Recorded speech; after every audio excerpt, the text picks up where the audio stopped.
রাসূলের প্রিয় সাহাবী হযরত মুআবিয়া রাদিয়াল্লাহু তাআলা আনহু যখন দুনিয়া থেকে বিদায় হয়ে চলে গেলেন, আল্লাহ রাসূল ঘর থেকে বের হইলেন জানাজা পড়াইবেন। আল্লাহ রাসূল হযরত মুআবিয়া যখন দুনিয়া থেকে বিদায় হয়ে চলে যায়, আল্লাহ রাসূল যখন জানাজার মধ্যে অংশগ্রহণ করার জন্য আসতেছিলেন, দেখতে পাইলেন যে গোটা দুনিয়া অন্ধকার হয়ে গেল। কি হয়ে গেল ভাই? গোটা দুনিয়া অন্ধকার হয়ে গেল। কারণ কি? মুআবিয়া জানাজা শুরু হবে কিন্তু সকাল হয় না, যেন অন্ধকার। আল্লাহ রাসূল জিবরাইল আলাইহিস সালামকে বলতেছিলেন, ও ভাই জিবরাইল, আজকে কি সকাল হবে না? এত অন্ধকার কেন? এত অন্ধকার কেন?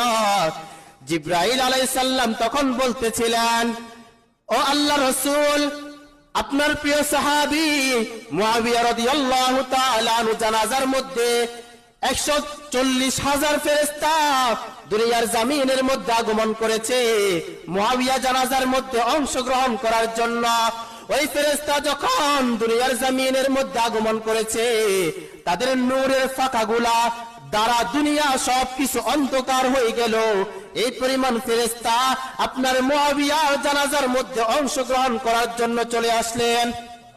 140,000 ফেরেশতা মুআবিয়ার জানাজার মধ্যে অংশগ্রহণ করার জন্য চলে আসলেন।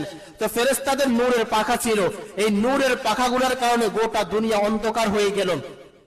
এবার আল্লাহ রাসূল জিজ্ঞাসা করলেন, আমার সাহাবী মুআবিয়ার এমন কি আমল ছিল যার কারণে আসমান থেকে ফেরেশতা চলে আসলো?